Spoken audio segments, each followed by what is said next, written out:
Welcome back. Hopefully break was nice, that 5-minute break. We're just going to go ahead and finish up our last couple of flaps and then you'll be able to work on your homework. So then, to do that, we're going to fold up the what is that flap to the adding and subtracting flap. Underneath that, you're going to write yourself a note. On the top part, you're going to say, it is just like combining like terms. It is just like combining like terms. Now, like terms we've done for a while. We've been doing that for a couple of years. So this is going to be nice because it's going to be very similar. What we need to remember is what a like term is, or what like terms are. Like terms are terms with the same variable, and I just am going to use VAR for my abbreviation for variable. Okay, variable or variables. So just put a little S at the end there. Okay, so terms with the same variable or variables to the same power.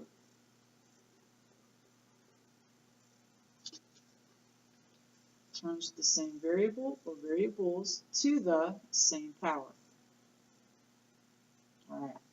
You make yourself two little columns here. On the left, we're going to have our like column. On the right, we're going to have our unlike column. Okay. Under like, we're going to do stuff like we know. So 4x and negative 3x. Those are like terms because they both have x. And it's both x to the first in each term. An unlike version of that would be 4x squared and negative 3x. These are unlike because the variable may be the same, but this guy is x squared, this guy's only x, unlike. Another version of like, now with some imaginary numbers thrown in, would be, I don't know, let's say negative 2i and 6i. Both have i's, both are I to the first, so we're good to go there.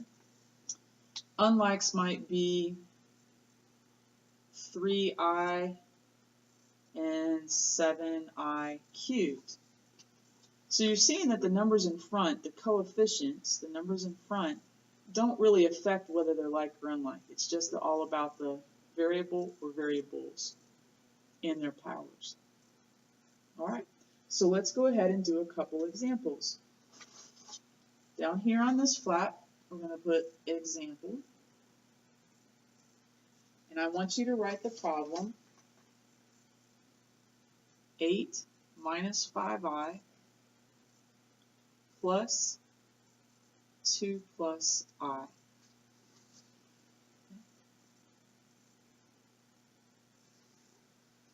And what we're going to do is we're going to look for like terms, and we're also going to follow the order of operations because order of operations rules the math world. So we look inside the parentheses. Can we do anything inside the parentheses? No, they aren't like terms. Is there anything waiting to be distributed in front throughout the parentheses? No. So these parentheses aren't doing us any good right now, so we can just drop them. In the second parentheses, can we do anything inside? No, not like terms. Is there anything waiting to be distributed in? Well, technically, positive 1 is going to be multiplied by each of these terms. Is that going to change their values? Nah. So we can bring those out. We're going to have a positive 2 and a positive I. Now we look for like terms. Well, 8 and positive 2 are like terms, giving us the answer of 10. Negative 5i and positive I will give us a negative 4i. So there's our answer. I'm going to give you another addition problem, and I'm going to ask that you pause the video after you've written the problem, try it, and then turn on the video to check your answer. Okay, so here's the problem. 3 plus 7i plus 10 minus 2i. Please pause the video, do the problem, and I'll see you back in a second. Alright, so hopefully you saw there was nothing to do in the first parentheses, nothing to distribute, so you brought it out. Nothing to do in the second parentheses, only distributing a positive 1, so it doesn't change anybody there. We have a positive 3 and a positive 10 making 13. A 7i minus 2i making 5i. Hopefully we got this right. These are pretty nice problems, nothing too terrifying. Now on the side, I want you to write the word add. Okay, so you have something that looks like that.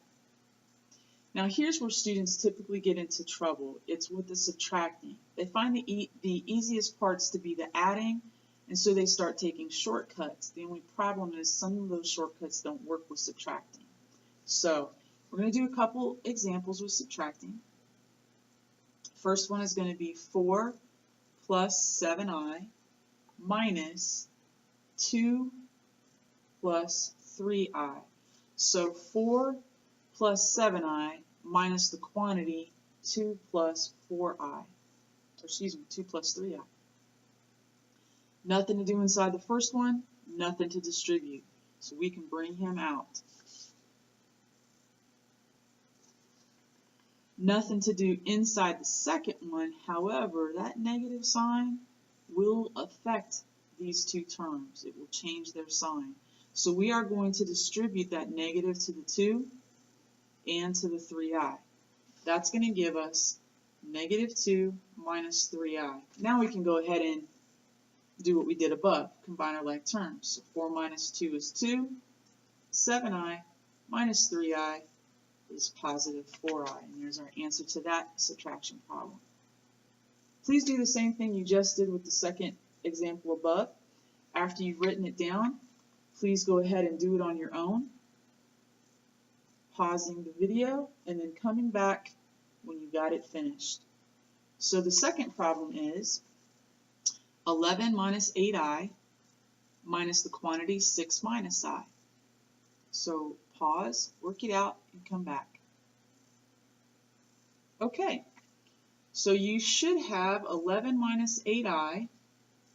Then you're going to distribute the negative, giving you negative 6. And negative times negative I is going to give you a positive I. Combining those like terms, 11 minus 6 is 5. Negative 8 plus 1 is negative 7i. We're going to label the side of that subtract so that we can find those examples pretty easily. Okay. So that's how our adding and subtracting page should look. Let's go to multiplying. Multiplying is also going to use previous knowledge, things that we've done before, so that's good.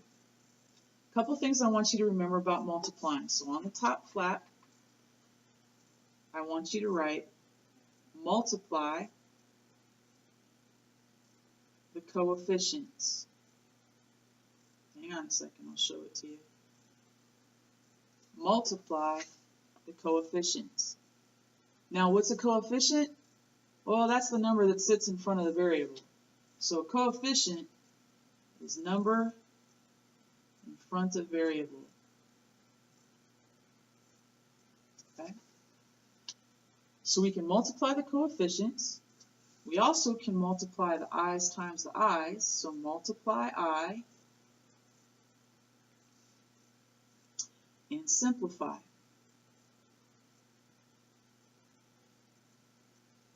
So multiply I, simplify. Let's do an example so we can see those steps in motion. All right, so down here underneath the fold, we're going to put our example. And our first example is 7i times 5i. Okay, so we're almost done. Let's go ahead and use these steps. First, we're going to multiply the coefficients. So the coefficient here is 7, and this one here is 5. So 7 times 5 is 35. Then we're going to multiply the i's. I times I is I squared. Okay, I times I is I squared. But we have a value for I squared. I squared equals what? Right, I squared equals -1. So instead of saying 35 times I squared, we're now going to say 35 times -1. And we can simplify that. That's going to be -35. So the final answer will be -35. Now we also can do binomial times binomial. Remember, a complex number in its full format is a binomial, 2 terms. So if we need to do that, then the other highlight I want you to write on the top flap is that you can FOIL when necessary. And when is it necessary? It's necessary when we have binomial times binomial.